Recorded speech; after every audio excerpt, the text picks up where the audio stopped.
St. Mary Netherton Daily Chronicle, Evening Edition, February 11th, 1926. Good evening, dear listeners.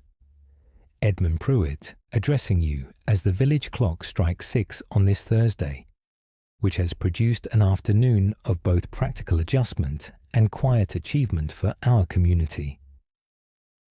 The day unfolded beneath the damp grey skies Mr. Higgins anticipated, with the cloud cover holding firm throughout and the westerly breeze persisting into the later hours without strengthening, creating what Mrs. Pemberton describes as the kind of afternoon that asks nothing of us but patience, when the hellebores bow their heads beneath the moisture and the garden seems to draw its breath inward, gathering itself for the work that lies ahead.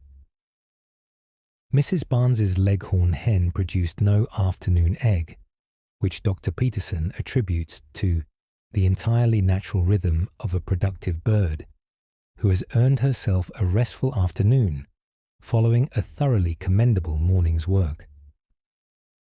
I must bring to listeners' attention a matter that has occasioned considerable amusement and some consternation along the morning milk round. Meadowbrook Farm has this week adopted new aluminum foil caps for its milk bottles, replacing the cardboard stoppers that have served the village faithfully until now. Mr. Larkham reports that the modern closures were intended to provide a more reliable seal and improved freshness.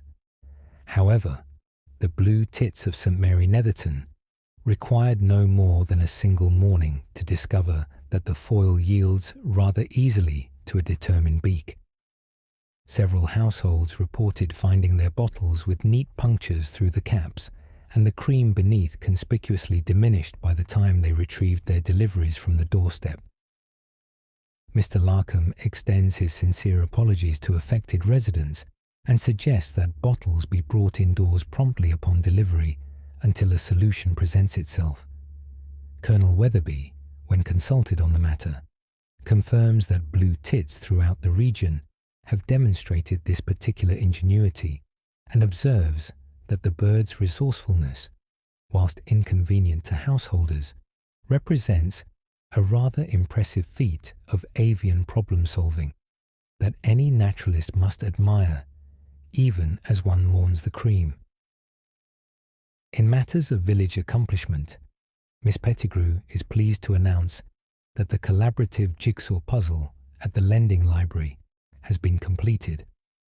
The 500-piece depiction of the British Empire, which has occupied the reading alcove table, received its final pieces this afternoon, courtesy of Mrs. Thornley.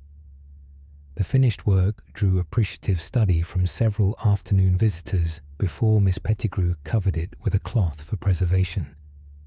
The librarian intends to acquire a more challenging replacement, noting that the enthusiasm the project has generated among residents of all ages warrants a puzzle of greater complexity to sustain interest through the remaining weeks of winter. The tea room's pikelets with honey drew steady Thursday custom, with the warmth of the griddle-fresh offering proving a particular comfort against the afternoon's persistent dampness. Watson spent much of the afternoon perched upon the arm of the chair beside the coat stand, where each arriving patron's coat was subjected to his close regard before being permitted to settle upon its hook undisturbed. That concludes our evening report. This is Edmund Pruitt bidding you good night from St. Mary Netherton, where Thursday yields to a quiet February evening, and the village rests content with the day's small victories and gentle progress.